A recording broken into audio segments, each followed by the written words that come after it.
tardes, amigos de Psicorelax. Hoy para mí es un honor de verdad lograr esta entrevista que de verdad la tenía yo programada, poderlas entregar en el mes de abril, el Día del Niño, para hablar de las infancias.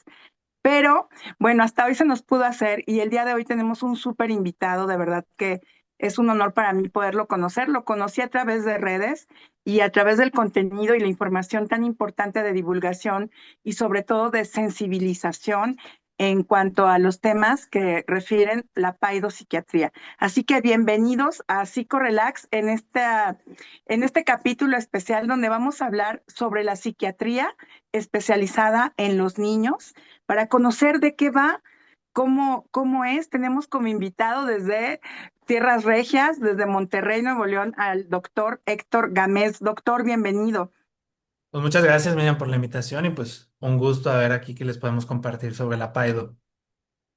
Pues bien, está usted en redes como @elpaido, así es como me lo topé y la información y su debido su trabajo y toda el historial tan importante que ha tenido participando dentro de el mundo de la medicina, pero también especializándose en un campo que sigue teniendo muchos tabús en nuestro país, sobre todo para hablar de la salud mental en los niños. Es un tema que, si bien es complicado siendo psicóloga tratar, mucho más allá es poderles hablar a los padres, principalmente a los adultos responsables, sobre la salud mental en los niños y cuándo es necesario una intervención de alta especialidad como lo es la paidopsiquiatría.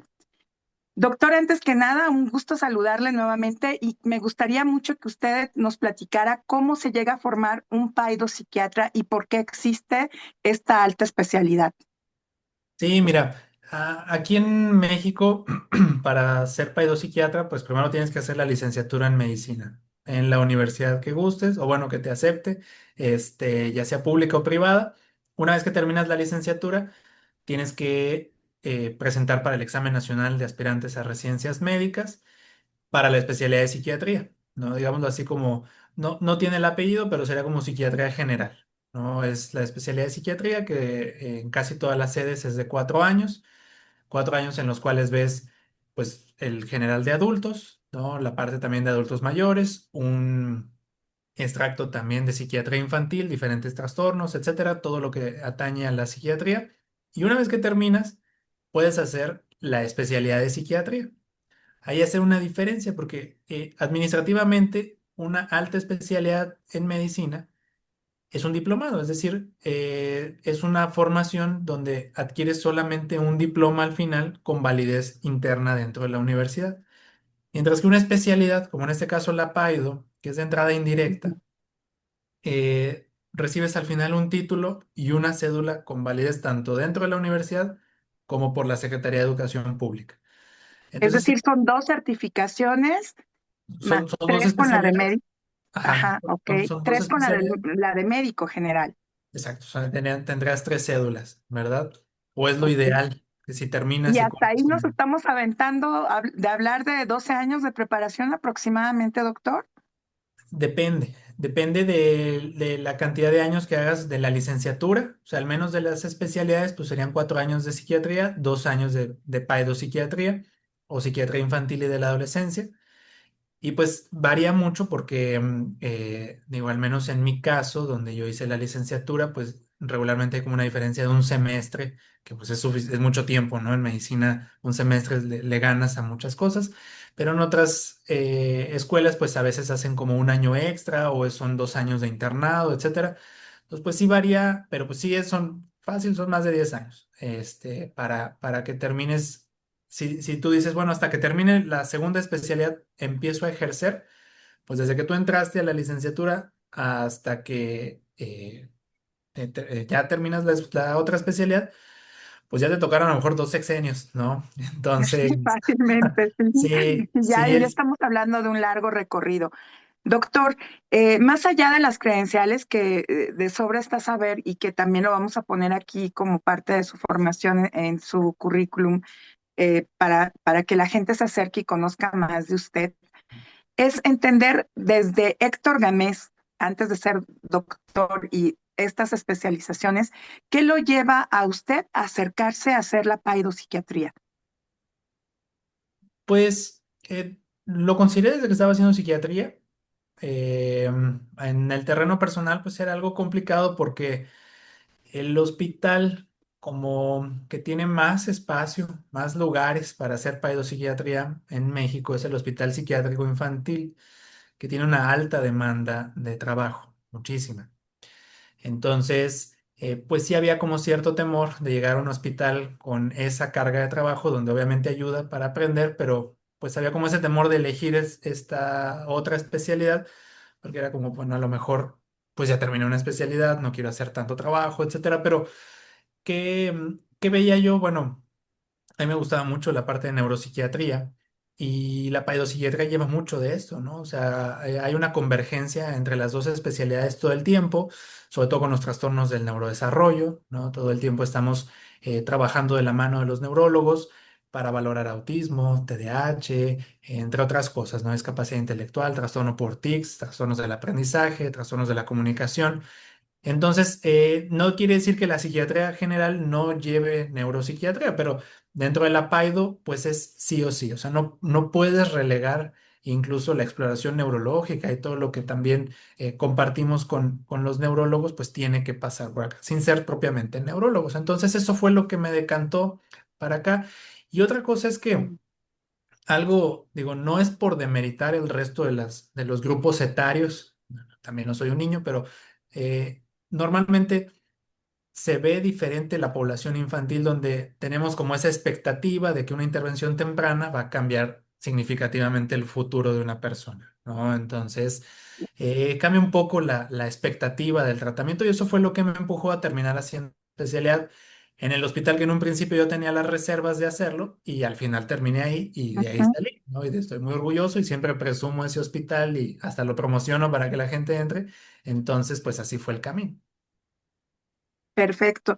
Doctor, uno de los grandes mitos y de las también tabús, ¿no? Que tenemos como papás, me incluyo al ser mamá, es este miedo del acercamiento, es decir, psiquiatra para niños. O sea, pasa por la mente pensar, ¿qué tan grave puede estar mi hijo como para que requiera el otro paso, ¿no? Siempre decimos, primero, no, pues de entrada que rompan el mito para ser atendidos por un psicólogo y si el psicólogo observa que tiene que ser derivado a paidopsiquiatría o con alguien especializado como usted, que lleva toda esta labor y esta larga, este tiempo tan largo de preparación que está específicamente dedicado a ello, ¿cuál es el primer tabú que se tiene que romper o cómo tiene que llegar eh, este primer encuentro? Pues mira, es complicado porque en realidad ese prejuicio respecto a la especialidad pues es parte de, o sea, yo creo que conforme vamos avanzando en los 6 años que hacemos, pues llega un momento en que sabes que está implícito que ser psiquiatra da miedo, ¿no? Y ser psiquiatra infantil pues con mayor razón. A veces, por ejemplo, algunos de los prejuicios que se tienen pues no se sostienen frente a la realidad. Ejemplo.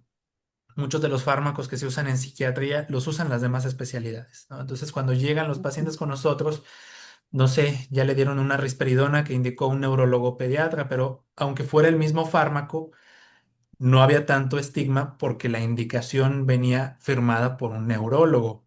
A veces, por Ujú. ejemplo, para la ansiedad llegamos a utilizar antihistamínicos que pues también los usan los alergólogos, los usan los pediatras, pero mientras Los ellos otorrinos, ¿no? los También, a veces otorrino, también. ¿no? Ujú. A dosis muchísimo más altas que las que llegamos a utilizar nosotros, ahí no hay tanto problema, mientras que si la firma la pongo yo, pues sí tiene a tener como ese estigma.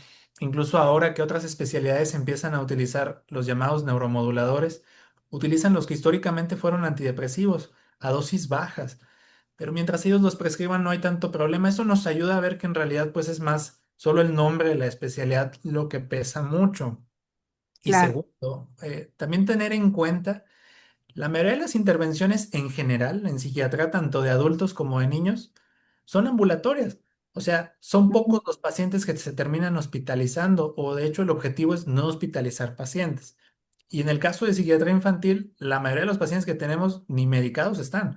O sea, en realidad terminamos Ujú, siendo una mera supervisión y no porque seamos, no sé, jerárquicamente más importantes, sino porque pues a veces solamente revisamos con lo que sabemos qué otras intervenciones están haciendo, hacemos algún ajuste meramente orientativo o de recomendación y ya. O sea, no vamos vigilando que ujú, las cosas pasen, pero no es que necesariamente todos los pacientes estén medicados, ¿no? Obviamente, no sé, en servicios muy especializados de algunos hospitales en particular que ven un grupo de pacientes en particular, pues todos están medicados. Pero fuera de ahí, si lo vemos de forma general, no es tan frecuente, ¿no? De hecho, hacemos hincapié en decir, ¿sabes qué? Esto, pues, que siga con una psicoterapia. Aquí más bien la ujú. terapia es la que no está dando resultados, vamos a cambiar de terapeuta. Aquí más bien ya está sucediendo el efecto que se esperaba y solamente hay que ser más pacientes. Entonces, saber que la visita con el psiquiatra pues no implica una prescripción farmacológica per se. ¿No? Excelente saberlo, ¿no? Porque ese es uno de los grandes miedos que ahorita estamos rompiendo. Generalmente, ¿cómo es el encuentro con una niña, un niño, un joven? ¿Y qué mitos suelen traer los padres aparte de esto que estamos platicando, doctor? Normalmente van referidos por un pediatra, van referidos por alguien más. ¿Cómo es que llegan con usted? Depende del contexto, Miriam. O sea, depende mucho el contexto en qué sentido. Yo que estuve en Ciudad de México y luego ahora acá en Monterrey, no es lo mismo estar en una ciudad-estado, ¿no? Como es la Ciudad de México, donde pues tienes hospitales psiquiátricos, tienes un hospital psiquiátrico infantil. Es común que algunos hospitales ya hablen de PAIDO, ¿no? Aunque Ujú, también había mucha gente en Ciudad de México que no entendía el término o se le hacía como algo novedoso, pero ya está eso, entonces las referencias pueden ser de múltiples lugares. Te pueden llegar directamente de ujú, un psicólogo, te puede llegar directamente los maestros, te hacían la referencia directamente, llegaban pacientes que había pasado algo en la escuela y de ahí iban directo al hospital ujú, o a tu consultorio en particular. Pero fuera de ese contexto, otras ciudades. Pues yo que hice escala un tiempo en Saltillo, Coahuila, pues de plano me ujú, tocó que me cambiaban el nombre, ¿no? Me decían ludopsiquiatra, psiquiatra, o sea, no se entendía esto porque la gente decía, pues no tengo idea. Y incluso platicaba con algunos psicólogos, no entendían la diferencia en por qué tendría que mandártelo a ti y no a un neurólogo, ¿no? Aunque sea un trastorno de ansiedad, o la sospecha más bien. ujú. Y Entonces eso aunque las influye. crimetrías puedan dar arrojar un resultado en donde sí se requiere la intervención, ¿no? Sí, digo, como dato aparte, mi esposa es neuróloga pediatra, con ella he estado trabajando desde hace tiempo y a veces Próxima detectaba, invitada, ¿eh? También, por favor. ojalá, no, ojalá que acepte, ella le tocaba a veces tener ese tipo de interconsultas y cuando llegaba decía, bueno, pues es que este es un ataque de ansiedad, ¿no? Y yo qué estoy haciendo aquí. Entonces, depende mucho porque habrá lugares en Ujú, los que digan, bueno, nosotros nunca hemos tenido un PAIDO ni sabíamos que existía. Entonces, ya de ahí claro. el filtro va a ser diferente. Lo que sí es una regla en general salvo en Ciudad de México, y digo específicamente en el Hospital Psiquiátrico Infantil, pero lo más común es que ya te llegue referido por alguien más, lo cual vuelve más sencillo mi trabajo porque alguien ya se aventó la chamba del convencimiento. O sea, alguien ya estuvo lidiando con estos tabúes, alguien ya estuvo lidiando con los mitos, entonces ya fue algún psicólogo que a lo mejor se tardó 6 meses en convencer a los papás, pero lo logró. Ya fue algún pediatra que estuvo haciendo la insistencia, algún neurólogo pediatra, etcétera. Entonces, normalmente llegan porque alguien más ya hizo esa labor y contados casos que a lo mejor porque revisaron cosas en redes sociales, etcétera, dijeron, ah, tal vez Ujú. debemos ir primero con él. Pero lo común es que vengan referidos por alguien más y lo común también es que los pacientes, ya sean niños o adolescentes, no tengan ni idea de a qué vienen. O sea, que les dicen, pues vamos al médico y llegan a un consultorio y dicen, pues yo vengo a una consulta, ¿por qué? No tengo idea, no sé ni qué es y mucho menos no saber ni qué es un psiquiatra. Ok, doctor, ¿cómo se afecta o cómo nota usted a nivel general a través de su amplia experiencia, en qué sentido es más la visita o la recurrencia a sus servicios en el desarrollo emocional de los niños, Pues aparte de depende. los temas de ansiedad y... O sea, lo más común serían trastornos del neurodesarrollo, lo más común. Ujú, Autismo, TDAH, discapacidad intelectual, principalmente los dos Ujú, que comenté al principio, autismo bueno, casos sospechosos, ¿no? Que ujú, piensan que tienen algún diagnóstico de este tipo y así es como llegan.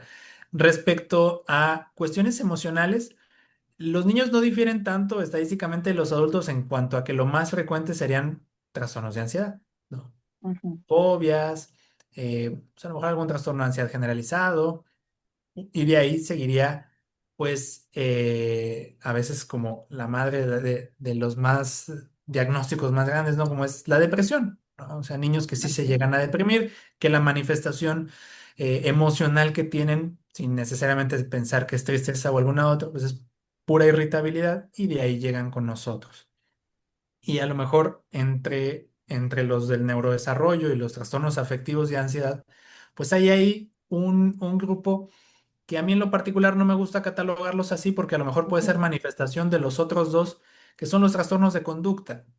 Eh, claro, Digo, ahorita, pues el trastorno oposicionista desafiante parece playera de la selección mexicana, ¿no? Se la ponen a quien sea. O sea, cualquiera puede jugar con eso y cualquier ujú. niño que le conteste a su maestro y se juzgue como errónea la respuesta, pues se le dice tiene un trastorno oposicionista desafiante.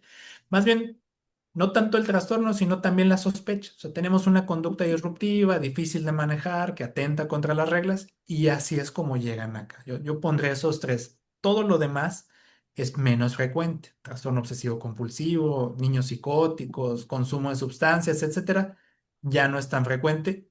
Cambia si cambiamos de grupo etario. O sea, si nos vamos hacia Ujú, la adolescencia, pues sí las frecuencias empiezan a ser más parecidas hacia la de los adultos y ahí ya ujú. empezamos a convivir con problemas más complejos, ahí ya aparecen las sustancias, etcétera, un poco más los trastornos de la conducta alimentaria y pues la cosa se pone más difícil, pero tiene que ver más que nada los primeros que te decía. Doctor, ¿qué papel tienen los maestros, los pediatras, nosotros como psicólogos en los abordajes de la salud mental infantil? Porque justo esto que mencionaba, esta cosa aparentemente insignificante que es las conductas, ¿no? Infantiles que deberían demostrar como un desarrollo, que además estamos en una nueva sociedad donde la atención ha cambiado en las aulas, ¿no? Y generalmente, como dice usted, empiezan estas etiquetas de que, no, este niño problema, siempre casi, casi catalogado como un niño con trastorno de déficit de atención y de hiperactividad, ya incluso por gente que ni siquiera tiene como un criterio básico, simplemente por simple vista o por simples conductas que probablemente tengan que ver más con su entorno o el contexto, como decíamos. Siento que a veces también se abusa mucho de un sobreconocimiento a través de redes. Pero en este caso, ¿cuáles son realmente los puntos alarmistas donde sí, aparte de los que acaba de mencionar, son anotar y que se les invitaría a los adultos que están a cargo de niños Mira, no a es muy tomar en diferente cuenta? a lo que pasa con los adultos. El problema no es tanto el conocimiento, sino el uso que se le da. O sea, la psicopatología existe desde hace muchos años, ¿no? Y es describir una serie de manifestaciones del comportamiento humano y a las cuales les podemos llegar a poner etiquetas con el fin de trabajar con ello, ¿no? Entonces podemos decir, este comportamiento es una compulsión, esto se trata de una obsesión, esto parece ser un rasgo narcisista, que ahora es como muy Ujú, común que se utilice de forma indiscriminada. Y lo ujú, mismo, esto decimos que es una oposición, ¿no? El niño se opone a algo en particular. ¿Qué falta o qué es lo que hacemos como clínicos? Pues trasladamos eso a un sistema más complejo donde decimos, bueno, esa oposición forma parte de un niño deprimido y nada más, pero la oposición no es sinónimo de un trastorno en particular o es algo meramente situacional, donde el niño se opone a un adulto y mientras solo sea ese adulto, el resto no tiene problemas. Entonces, pues en lugar de tratar al niño, a lo mejor le quitamos al adulto y se acabó el problema. A eso voy. Entonces, ¿qué pasa? Tenemos una sobreutilización de la patología, ¿no? Curiosamente, a veces se etiqueta a los psiquiatras como personas que patologizamos la conducta de los demás, pero ahora se habla de ello de forma indiscriminada. Entonces, pues escuchamos esto, ¿no? Alguien inatento no necesariamente tiene TDAH, pero se le dice tiene déficit de atención. Alguien triste no necesariamente tiene depresión, pero se le dice que es depresivo. Alguien que está inquieto no necesariamente está ansioso, pero se le dice, tienes ansiedad. Entonces yo lo que recomiendo es primero tomar distancia de esos términos. O sea, siempre les pido a los maestros, vamos a describir qué pasa. O sea, vamos a decir, tuvimos este comportamiento que a nosotros no nos gusta, sucedió en este ambiente en particular, pasó esta cadena de eventos y así es como te lo estamos refiriendo y así es su desarrollo general fuera de ese evento difícil, ¿no? O sea, esto ha sido repetitivo, pasa en otros momentos, es muy intenso, es menos intenso, etcétera. Y ya, ¿será oposicionista o no? ¿Quién sabe? ¿Será sinónimo de Ujú. algún trastorno? No lo sé. Y eso es muy importante. ¿Por qué? Porque como alguna vez escuché una plática con otro psiquiatra donde decía, bueno, la gente no llega con una playera que diga, "Ah, tengo este diagnóstico, o sea, tenemos que hacer una exploración. Claro. Y ese tacto es el que tiene que haber en las intervenciones previas donde, no sé, te pongo un ejemplo. Hace poco veía a una consultante donde hacíamos alusión a que un comportamiento parecía compulsivo. Ujú, Y me llevé un buen rato explicando a los papás que ese comportamiento es solo eso, compulsivo, pero como no habíamos identificado la obsesión, no sabíamos si era TOC. ujú. Ellos llegaron con la Ok. retroalimentación de un neurólogo que les había hecho, estos son comportamientos TOC, ¿no? Ujú, ¿Qué pasa ahí? Pues más bien, esto es una obsesión. ¿Será parte de un TOC? ¿Será parte de algo ujú. más? ¿Es parte de un autismo? ¿Es parte de otra cosa? O sea, esa pieza, si ya viene cargada, pues ya es muy difícil retirar eso, ¿no? Entonces es como tomar distancia, describir qué es lo que vemos y ya.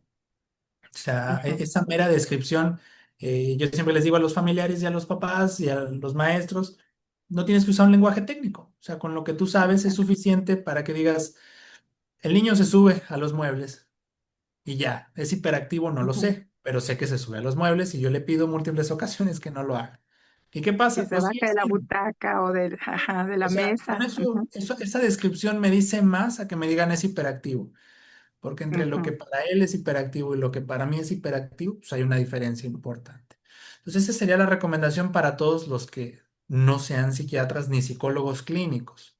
O sea, vamos a ujú. meternos en ese tema. Bueno, vaya, vamos a usar ese tipo de herramientas, ¿no? La observación, ¿no? Ujú. Entonces estamos en ese acuerdo. ¿En qué casos, doctor, realmente o romper este mito de todos los niños que llegan a ser sí identificados con un trastorno de déficit de atención, todos tienen que ser medicados? No necesariamente, y vaya, mira, depende a quién le preguntes. O sea, Ujú, si tú descargas la guía de tratamiento de Estados Unidos, que principalmente la hace la Asociación Americana de Psiquiatría, y van, perdón, de Pediatría, y van de la ujú, mano la Asociación Americana de Psiquiatría Infantil, y van algunos otros ahí trabajando, te va a poner que de las primeras líneas de tratamiento a partir de los 6 años son los fármacos. Si tú cambias de continente y te vas más con el Reino Unido, te vas a Alemania, vas a ver que el tratamiento farmacológico no viene en primer lugar. ujú, Viene principalmente entrenar a los papás y hacer intervenciones conductuales y en aquellos casos que sea difícil utilizar el fármaco. Si tú cambias hacia más del lado de Japón, incluso ujú, viene como agotar todos los recursos y luego utilizar el fármaco. En ese sentido es, ok, ¿de qué depende? O sea, allá inhalarán un aire diferente o porque ellos sí y nosotros no, ¿no? Influyen múltiples factores, ¿no? Pues la calidad del sistema de salud que tenemos, la estructura que hay, la ujú, facilidad a lo mejor en un sistema más estructurado donde yo puedo intervenir en la escuela y acá a lo mejor nunca tengo comunicación con la escuela, una serie de cosas que nos hace llegar a elegir una herramienta u otra, pero la respuesta es no, depende de cada caso, ¿no? Depende de cada caso, entonces eso es importante, ¿por qué? Porque si solo vemos la etiqueta, nos vamos a quedar con ujú, que si yo tengo un grupo de 15 alumnos, y tres tienen TDAH y dos están medicados, pues el otro tendrá que estar medicado porque solo estoy viendo el TDAH.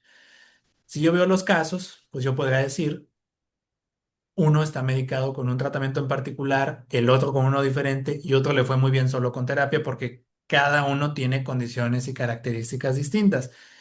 Y eso no es exclusivo del TDAH, sucede en todo. Tenemos pacientes con diabetes Exacto. que toman metformina, otros que toman insulina, otros que tienen un manejo más no farmacológico. Entonces no es como que sea el único traje que le queda a los trastornos del neurodesarrollo, sino es general en la salud. Doctor, como siempre, una de las cosas que nos duele mucho en Psicorelax, que es un programa o una emisión que se dedica pues a romper estos mitos, a hablarlo más con, al ciudadano común. Y hoy fue un día un poco atropellado. Yo le agradezco mucho la participación, pero sobre todo me gustaría que como mensaje final nos ayudara a muchos como padres a entender por qué es la importancia de romper el miedo a acercarse a una consulta en psiquiatría cuando creemos que el desarrollo de nuestros hijos se encuentra con esta necesidad de ser evaluado por un especialista de de su altura.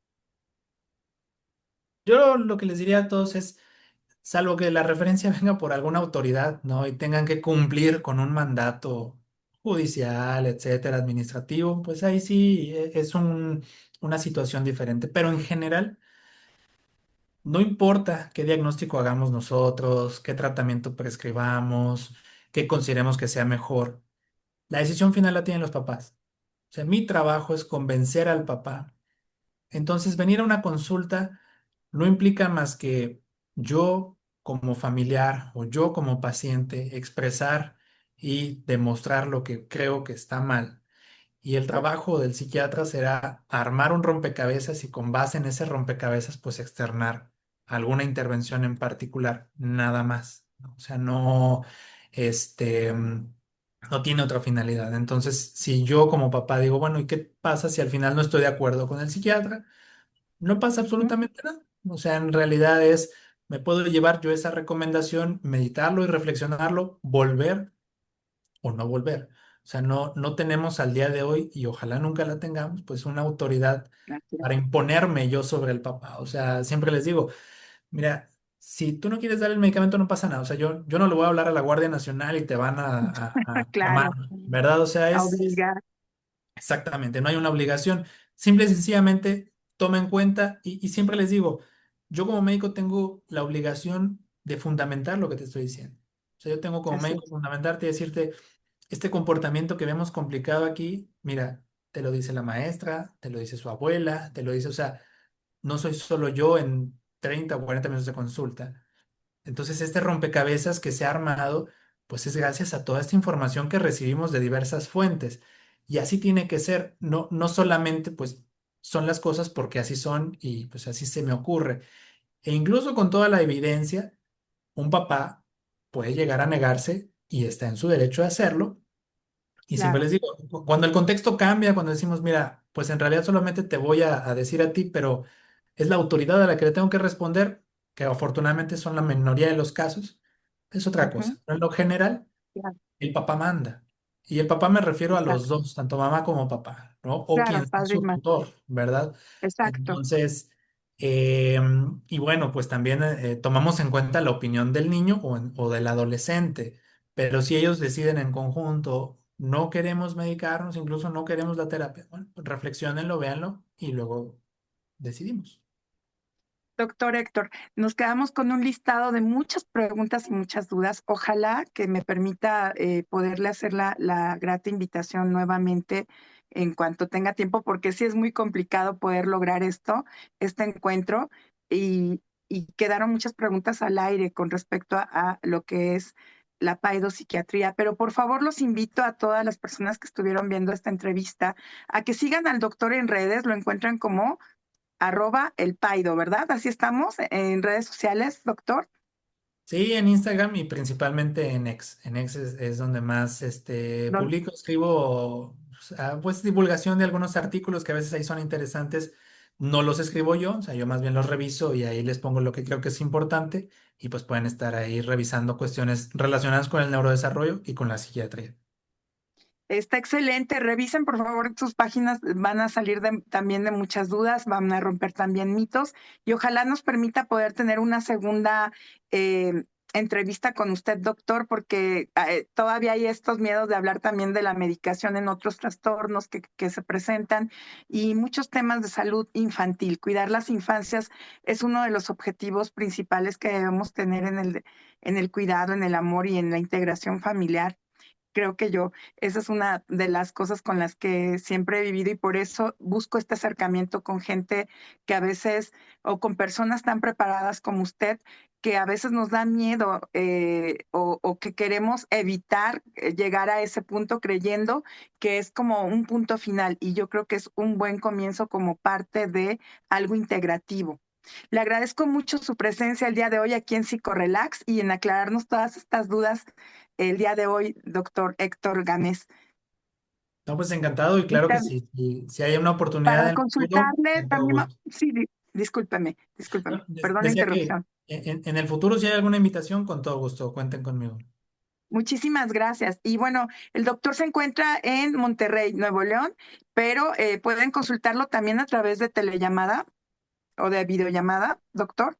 Ya la agenda es más, tiene menos espacios para la consulta por videollamada, porque afortunadamente la gente de Monterrey ha confiado en mí y han venido, entonces se ha dado más oportunidad para la consulta presencial.